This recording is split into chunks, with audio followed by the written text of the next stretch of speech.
yesterday. Almost didn't do one today, but I figured I'd do a quick video game collection video here tonight. It is my N64 collection. I mean, you've probably seen these games already, but I kind of want to talk about some of them a little more. I only have 5 games here, and this is not only one of these games. Actually, is a game I had back from 2001 or 2000, whenever it came out. I did own 2 of these other games. 2 I did not until now. I will start with those first.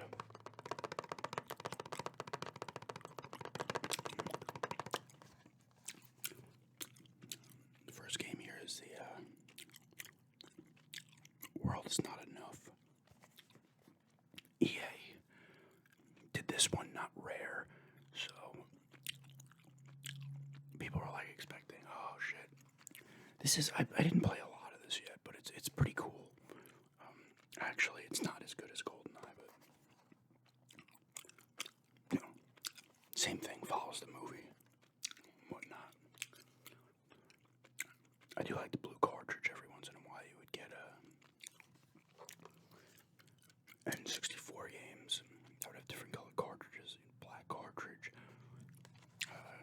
blue cartridge, red. I think 2 might have been in a red card. Yellow, Tony Hawk 2 might have been in a yellow cartridge, so was Donkey Kong 64, I'm pretty sure. They'd also make them in gray as well. Like, the ones that, like, one of the ones I have here originally, when I had it, it was black cartridge, and then this one is gray.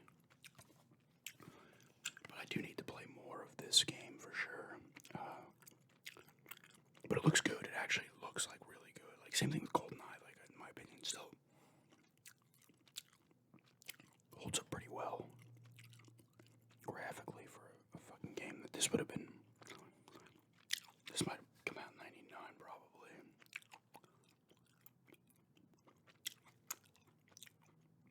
There's some residue on the top there. That might have been, there was a company or somebody made like labels where you could put, because you can't, if you want to stack these card only on a shelf like this or like this, you can't see what it is, the game is.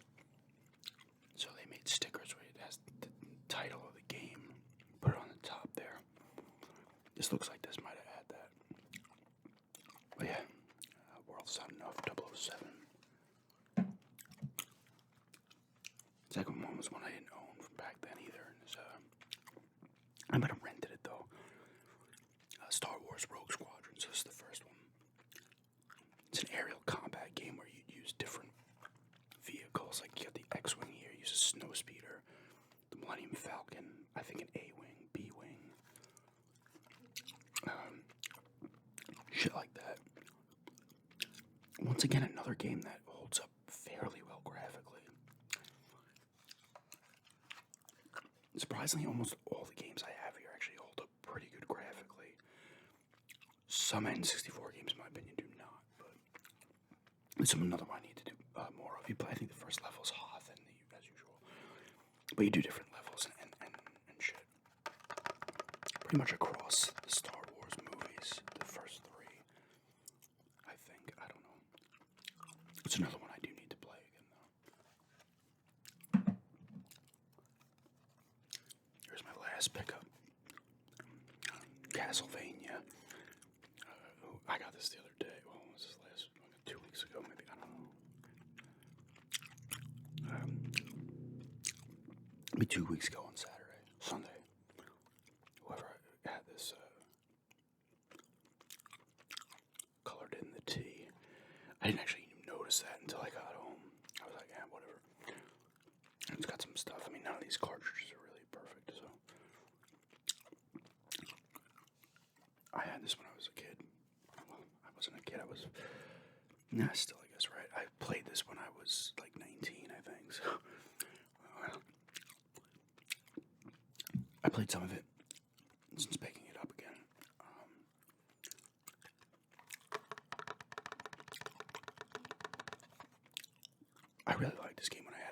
was still enjoyable from what I played so far. It had the annoying. Some of the jumping in this game is annoying and hard to kind of navigate, like not navigate, but like determine certain jumps and what you need to do. Like if you jump at something, you'll automatically like grab it. But some of the jumping, you'll like miss the mark because it kind of looks like you should be going this way, and like a little annoying. You'd use the guy's name's Reinhardt, and there's the girl's name, McCarry maybe. So there's two characters you can use. I don't know if I beat it with both characters, but I think you might see some different levels with each person. So I can't remember for sure though. Graphically, this one holds up all right. Combat's decent. I really liked it back then, and I'm kind of into it now. I'm probably not gonna have the enjoyment that I had back then, but still, a pretty cool game that kind of got shit on. It didn't review poorly, but people, like, I think as time went on, didn't like it. Here's the one that when I originally had it, it was a black cartridge. Here it's the gray card, but it's a Scooby-Doo classic Creepcape. It's a really fucking cool game.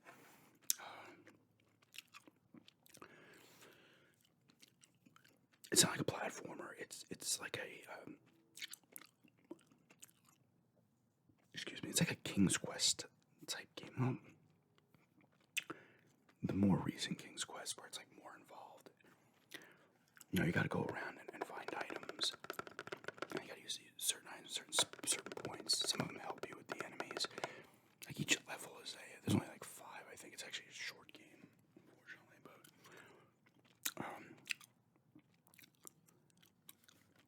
each level is like something from the movie. I think the Black Knight's the first level. The Tiki is one of the levels when you're in Hawaii, I believe. There's the Abominable Snowman in the level where you're in the like hotel in the mountains or whatever, snowy mountains. And there was those 3. I'm pretty sure there was a 4th, and then the 5th one was like the gang gets captured and you and Scoob have to find him, and that was like a short one. I'm pretty sure there was 4, maybe there was only 3, and that's why it was really short. I can't remember though for sure. I do remember the 3, and then that end thing. I don't know if there was like another level type thing, like mystery to solve. But it's really cool. I don't know. I like this one, and I still do. I kind of want to collect Scoob games. I do have some. I have one of the PS2 ones. I have this one. I've got this one as well for the Game Boy Advance. The Game Boy Color, I'm sorry, and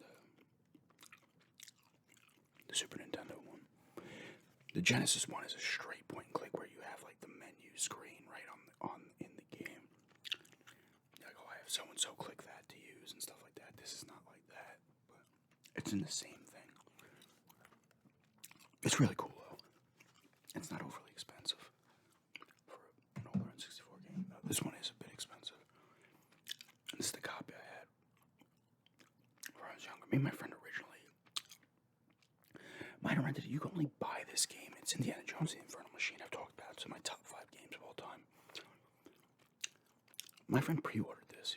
I got a Blockbuster Video, and this was my friend pre-ordered at GameStop, and then they just canceled it because the game did not come out in stores. It only was released to Blockbuster Video. Now, we rented it first. I want to say I bought this one, and then we beat the game, or maybe we had the rental and we played the rental. But it was like, we fucking played the shit out of this game. It was being in, we'd like switch back and forth on the controller. At first, I beat it another time afterwards, like a couple years later. Another friend would watch and occasionally give tips, but it's such a cool fucking game. I don't know why it got just released to Blockbuster. Like, I don't know if it had something to do with the fact that there's a lot of fucking game-breaking glitches in this fucking game. if anyone's played this game, alright, so it was 2000. If anyone's played this game now, I know there's also a PC version. I don't know how that held up in terms of glitches and shit. But this game, there was a part where you do like this, where you're in the snowy kind of mountains and you're going down a stream on a raft, and you have to avoid like these little rocks that are in the middle. It'll pop your raft. There's a part where you get stuck on the. Because usually, if you got stuck and it popped, you could use a new one. Like you'd have a new raft and it would refill. But you would get stuck on this rock and your rafts would just, you'd go through them because they would pop and deflate or whatever. That was one. There was ones where he would just get stuck in the fucking game itself, you know. And there was other ones as well. But man, it was still such a fucking great game. It's one of my top games. Like, we love this game, and then I played it again. Like, I want to play through it again. Because it's so good. You went to so many different locations in this, and it's, you know, you gotta find your items. There's treasures hidden throughout each level you can just find for points. Different weapons and shit. You know, obviously you use the whip for a ton of stuff. This is a cool level where you gotta go underwater to get it's like a plane, a jet, fighter jet, crash, and you gotta get a thing from there. There's a part on like a half-sunk ship. You go on a volcano at one point. I'm pretty sure aliens are involved in this one. I can't remember. Precursor to the Kingdom of the Crystal Skull. I think I can't remember fully. You do drive a Jeep at one point. And like I said, there's that mission where it's like the snow. You're in the snow. You gotta take your raft to different points and find stuff to get back on. Varied levels. The guy they got to do the voice, it sounds like so much like Harrison Ford. Graphically, this one still holds up okay. It's not. Back then, it was a pretty solid looking fucking game. But, you know, now not so much. How many indie games do I have? I have this. I have, like, the first Lego Indiana Jones. I have Staff of Kings on the Wii. I got the Super Nintendo Greatest Adventures. Maybe I'll start collecting Indiana Jones games. I love this game though. I just love this fucking game. It's like I said, it's top 5 for me. It's so good. It's just fun finding stuff, and when you get stuff done or you get through like a little puzzle type thing, you figure out what you need. You feel like you've accomplished something. You know, back then games had that more than they do now. Some still will give you that feeling, but back in the day, like these or the Zeldas and shit like that, like it just more so with the adventure type games than like platformers. At least for me. Great fucking game, Indiana Jones and the Infernal Machine. It's like one of my prized possessions for video games, just because I love it so much. It's one of my top favorite games to have. It's great. I actually had the box too. I never had the manual when I bought it. I bought it with the box. It was like $30. Back in, probably bought it in 2000. And I sold the box on eBay because my friend had this for a while. I just lent it to him, or whatever, and then I finally took it back because I wanted to play it again. But I sold the box. The box sold for like $20-something.